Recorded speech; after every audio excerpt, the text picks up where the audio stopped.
ಬನ್ನಿ ಸ್ನೇಹಿತರೆ, 2-3 ಎಪಿಸೋಡು ಖಜುರಾಹೋ ಬಗ್ಗೆ ಮಾತಾಡ್ತಾ ಇದ್ವಿ. ಖಜುರಾಹೋ ನೋಡಿ, 9ನೇ ಶತಮಾನದಿಂದ ಹಿಡಿದು 13ನೇ ಶತಮಾನದವರೆಗೂ ಅನೇಕ ರಾಜರು ಬರ್ತಾರೆ. ರಾಜರು ಬಂದು ಯುದ್ಧಗಳನ್ನ ಮಾಡ್ತಾರೆ.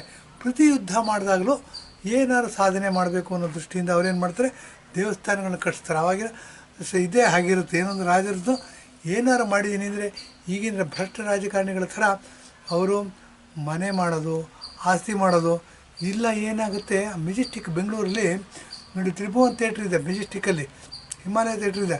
ಅದ್ರ ಪಕ್ಕದಲ್ಲಿ ಸುಮಾರು 2-2.5 ಎಕರೆ ಜಾಗ ಇದೆ. ಅದನ್ನು ಯಾರೋ ರಾಜಕಾರಣಿ ಹೊಡೆದ್ಬಿಟ್ಟಿದ್ದಾರಂತೆ. ದೊಡ್ಡ ಶಾಪಿಂಗ್ ಕಾಂಪ್ಲೆಕ್ಸ್ ಮಾಡ್ತಾರಂತೆ. ಸಾವಿರಾರು ಕೋಟಿ ಇನ್ಕಮ್ ಬರುತ್ತೆ. ಅವರೇನು ಮಾಡ್ತಾರೆ, ಕರ್ನಾಟಕಕ್ಕೆ ಓನರ್ ಅಂತ ಕೂತ್ಬಿಡ್ತಾರೆ. ಎಲ್ಲರಿಗೂ ಮರ್ಯಾದೆ, ಝೀರೋ ಟ್ರಾಫಿಕ್ ಇರುತ್ತೆ ಅವ್ರಿಗೆ. ಈ ಥರದ ಉದಾಹರಣೆಗಳು ನಾವು ನೋಡ್ತಾ ಇದ್ವಿ. ರಾಜಕಾರಣಿಗಳ ಬಗ್ಗೆ ಮಾತಾಡಬೇಕು ಅಂತಂದರೆ ಸ್ವಲ್ಪ ದಮ್ ಬೇಕು. ಯಾರೇ ಪತ್ರಿಕೆಯವರು ಇದ್ರ ಬಗ್ಗೆ ಮಾತಾಡೋದಿಲ್ಲ. ನಮ್ಮದು ನಿಜವಾಗ್ಲೂ ಪತ್ರಿಕೆಗಳು ಫೋರ್ತ್ ಪಿಲ್ಲರಾಗಿ ಉಳ್ಕೊಂಡಿದ್ದಾವ ಅನ್ನೋ ಪ್ರಶ್ನೆ ಇಲ್ಲಿ ಬರುತ್ತೆ. ಇರಲಿ, ಇವತ್ತು ನಮ್ಮ ಪ್ರಶ್ನೆ ಅದಲ್ಲ. ನಾವು ಖಜುರಾಹೋ ಬಗ್ಗೆ ಮಾತಾಡಿದೆ. ಖಜುರಾಹೋ ಬಗ್ಗೆ ಮಾತಾಡ್ತಾ 9ನೇ ಶತಮಾನದಿಂದ ಹಿಡಿದು 13ನೇ ಶತಮಾನವರೆಗೂ ಚಾಂಡಲ್ಯ ಡೈನೆಸ್ಟಿಯವರು ಆಡ್ತಾರೆ. ಅನೇಕ ಯುದ್ಧಗಳನ್ನ ಗೆಲ್ತಾರೆ. ಗೆದ್ದಾಗ ದೇವಸ್ಥಾನಗಳನ್ನ ಕಟ್ಟಿಸ್ತಾರೆ. ಆ ದೇವಸ್ಥಾನಗಳ ಸಮೂಹನೇ ಖಜುರಾಹೋ ಟೆಂಪಲ್ ಅಂದ್ಬಿಟ್ಟು ಹೇಳಿದೆ. ಖಜುರಾಹೋ ಟೆಂಪಲ್ ನೋಡ್ಕೊಂಬಂದ್ಬಿಟ್ರೆ ಸಾಕ.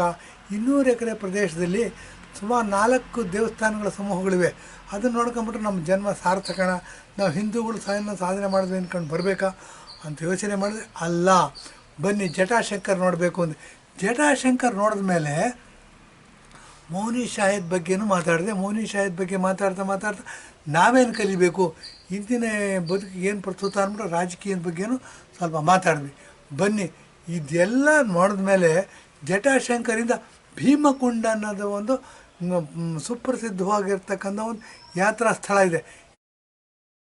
ಯಾರು ಖಜುರಾಹೋ ನೋಡ್ತಾರೆ 90% ಜನ ಇಲ್ಲಿಗೆ ಹೋಗೋದಿಲ್ಲ. ನಾನೇ ಹೇಳ್ತೀನಿ ಏನು ಅಂದರೆ, ಸುಮಾರು ಖಜುರಾಹೋಯಿಂದ 150 ಕಿಲೋಮೀಟ್ರ್ ದೂರದಲ್ಲಿದೆ. ನಾನು 70 ವರ್ಷ ಮೋಟ್ರ್ ವೆಹಿಕಲ್ ಹೋಗ್ಬಂದೆ. ನೋಡಿ, ಒಂದು ಫೋಟೋ ಎಲ್ಲ ಹಾಕಿದೆ. ಹುಡುಗ ರವೀಂದ್ರನಾಥ್ ಅಂದ್ಬಿಟ್ಟು ಎಕ್ಸ್ಪರ್ಟ್ ಮೋಟ್ರ್ ಬೈಕ್ ಡ್ರೈವರ್ ಅವನು ಕರ್ಕೊಂಡು ಹೋದ. ಬೆಟ್ಟು ಗುಡ್ಡುಗಳನ್ನೆಲ್ಲ ಹತ್ತಿಸ್ತಾ, ಕಲ್ಲುಗಳ ಮಧ್ಯೆ ಮೋಟ್ರ್ ಬೈಕ್ ಹತ್ತಿಸ್ತಾ. ಇದು ಬಹಳ ವಿಚಿತ್ರವಾದ ಅನುಭವ. ದೇವಸ್ಥಾನ ನೋಡಿದ್ದಕ್ಕಿಂತ ವಿಚಿತ್ರವಾದ.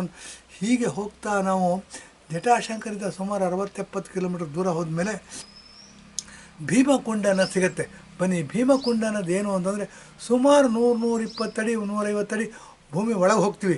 ಗುಹೆಗಳ ಮುಖಾಂತರ ಒಳಗೆ ಹೋಗ್ತೀವಿ. ಒಳಗೆ ಹೋದ ಮೇಲೆ ಆಕಾಶ ಕಾಣುತ್ತೆ ನಮಗೆ.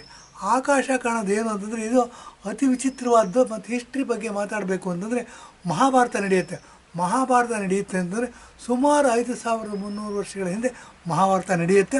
ಹರಿಯಾಣದಲ್ಲಿ ಕುರುಕ್ಷೇತ್ರ ಅಂತ ಇವಾಗಲೂ ಸಹ ಜಾತ್ರೆ ನಡೆಯುತ್ತೆ, ಎಲ್ಲ ನಡೆಯುತ್ತೆ. ಅಲ್ಲಿ ಪಾಂಡವರು ಹಸ್ತಿನಾವತಿ ಇತ್ತು, ರಾಜಧಾನಿ ಇತ್ತು. ಎಲ್ಲ ಡೀಟೇಲ್ಸ್ ಓದಿದ್ದೀವಿ. ಮತ್ತು ಬೇಕಾದಷ್ಟು ಮುಂದಿನ ಎಪಿಸೋಡ್ಗಳಲ್ಲೂ ಮಾತಾಡ್ತೀನಿ. ಏನಾಗುತ್ತೆ, ಪಾಂಡವರಿಗೆ ವನವಾಸ ಬರುತ್ತೆ.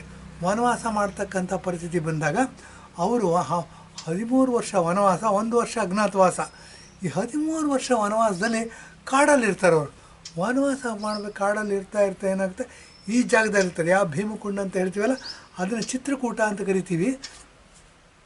ಆ ಫಾರೆಸ್ಟಲ್ಲಿ ಅವರು 13 ವರ್ಷ ಕಳೀತಾರೆ. ಆ ಥರ ಕಳೀತಾ ಇರಬೇಕು. ಒಂದು ಸರಿ ಏನಾಗುತ್ತೆ, ಧರ್ಮರಾಯನಿಗೆ ಬಾಯಾರಿಕೆ ಆಗುತ್ತಂತೆ. ಅವನೇನು ಮಾಡ್ತಾನೆ, ಭೀಮಂಗೆ ಹೇಳ್ತಾನಂತೆ, ಬಾಯಾರಿಕೆ ಆಗ್ತಿದೆ ಕಣಪ್ಪ, ಕುಡಿಯೋಕ್ಕೆ ನೀರು ತಗೊಂಬ ಅಂದ್ಬಿಟ್ಟು. ಭೀಮ ಹುಡುಕೊಂಡು ಹೊರಟಾಗ ನೋಡಿ ಭೀಮಕುಂಡ ಕಾಣುತ್ತಂತೆ. ಇದೇನು ಅಂದರೆ, ಗುಹೆಗಳ ಮುಖಾಂತರ 50 ಅಡಿ ಒಳಗಿಳಿದು ಬಿಡ್ತೀವಿ, 100-120 ಅಡಿ ಒಳಗಿಳಿದು ಬಿಡ್ತೀವಿ. ಒಳಗಿಳಿದ ಮೇಲೆ ಆ ಕುಂಡ ನೀರಿನ ನೀಲಿ ಇದು ಕಾಣುತ್ತೆ. ನೋಡ್ಬೋದು, 4-5 ಫೋಟೋ ಹಾಕಿದ್ದೀವಿ, ವಿಡಿಯೋನ ಹಾಕಿದ್ದೀವಿ. ಮೇಲ್ಗಡೆ ಆಕಾಶ ಕಾಣುತ್ತೆ.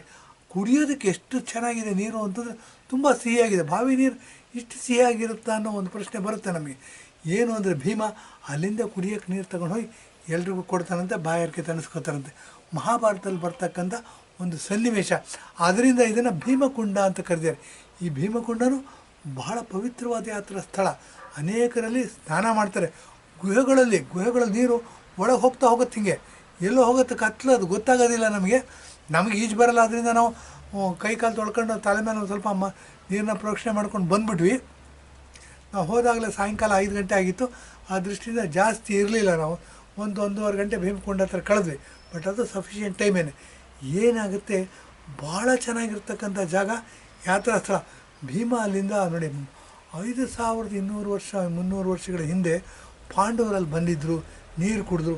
ಇವತ್ತು ಸಹ ಈ ನಂಬಿಕೆ ವಿಶ್ವಾಸವನ್ನು ಇಟ್ಕೊಂಡು ನಮ್ಮ ಧರ್ಮ ನಮ್ಮ ಸಂಸ್ಕೃತಿ ಏನಾದ್ರು ನಾವು ಇದೆ ಅಂತಂದರೆ ಈ ಥರ ಅನೇಕ ಸನ್ನಿವೇಶಗಳು ಸಿಗುತ್ತೆ. ಚಿತ್ರಕೂಟ ಸಿಗುತ್ತೆ ನಮಗೆ, ಮತ್ತು ಛತ್ತರ್ಪುರ್ ಅಂತ ಸಿಗುತ್ತೆ, ಅದು ಡಿಸ್ಟಿಕ್ಟ್, ಅದು ಮಧ್ಯಪ್ರದೇಶದಲ್ಲಿ. ಅಲ್ಲಿ ಮತ್ತು ಪಾಂಡವರು ಮತ್ತು ಶ್ರೀರಾಮನ ಬಗ್ಗೆ ಅನೇಕ ಹಿಸ್ಟಾರಿಕಲ್ ಸ್ಥಾನಗಳು ಸಿಗುತ್ತೆ. ಇದೆಲ್ಲ ನೋಡಿದಾಗ ಇದ್ರೂ ಇರಬಹುದು, ರಾಮ ಇರಬಹುದು, ಪಾಂಡವರು ಇಲ್ಲಿ ವನವಾಸಕ್ಕೆ ಬಂದಿರ್ಬೋದು ಅನ್ನೋ ವಿಶ್ವಾಸ ನಾವು ಬಂದ್ಬಿಡುತ್ತೆ. ಏನು ಅಂದರೆ ಇದ್ಯಾರು ಪಾಠ ಹೇಳ್ಕೊಡೋದು ಬೇಕಿಲ್ಲ ರೀ, ನಮಗೆ ಅನುಭವಕ್ಕೆ ಬರುತ್ತೆ ಇಲ್ಲಿ ಇರ್ಬೋದು ಅಂತ.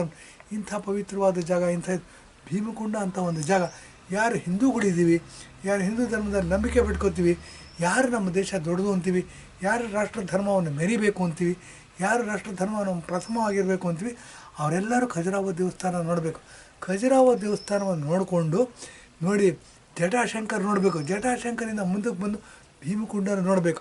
ಭೀಮಕುಂಡದಲ್ಲಿ ಇನ್ನೂ ಒಂದು ನಾವು ಕಂಡುಕೊಂಡಿರ್ತಕ್ಕಂಥ ಇದೇನು ಅಂತಂದರೆ, ಅಲ್ಲಿ ಹಿಂದೂಗಳಲ್ಲಿ ಒಂದು ವರ್ಗದ ಜನ ಏನು ಮಾಡ್ತಾರೆ, ಮಠವನ್ನು ಸ್ಥಾಪನೆ ಮಾಡಿದ್ದಾರೆ. ಮಠವನ್ನು ಸ್ಥಾಪನೆ ಮಾಡ್ತಾರೆ, ವೇದಗಳು ಉಪನಿಷತ್ತುಗಳು ವೇದ ಪಾಠಗಳನ್ನ ಹೇಳ್ಕೊಡ್ತಾರೆ. ಹಿಂದೂ ಧರ್ಮದ ಆಚರಣೆ, ಹಿಂದೂ ಧರ್ಮದ ಪದ್ಧತಿಗಳನ್ನ ನೋಡಿ ಗುರುಕುಲ ಸಿಸ್ಟಮಲ್ಲಿ ಹೇಳ್ಕೊಡ್ತಾರೆ. ಅಲ್ಲಿ ನಾವು ಸ್ವಲ್ಪ ಡೊನೇಷನ್ನು ಕೊಟ್ವಿ. ಏನು ಅಂತಂದರೆ ಇಷ್ಟು ಪವಿತ್ರವಾದ ಸ್ಥಳವನ್ನು ನೋಡಿಕೊಂಡು ಅಲ್ಲಿ ನಾವು ಅನುಭವಿಸ್ಕೊಂಡು ಬಂದ್ರೇ ನಮ್ಮ ರಾಷ್ಟ್ರಭಕ್ತಿ, ರಾಷ್ಟ್ರಧರ್ಮ, ನಮ್ಮ ಪೇಟ್ರಿಯಾಟ್ಸ್ ಆಗ್ತೀವಿ ಅಂತ ಹೇಳಿ ನಾನು ಎಪಿಸೋಡ್ ಮುಗಿಸ್ತೀನಿ. ಧನ್ಯವಾದ, ನಮಸ್ಕಾರ.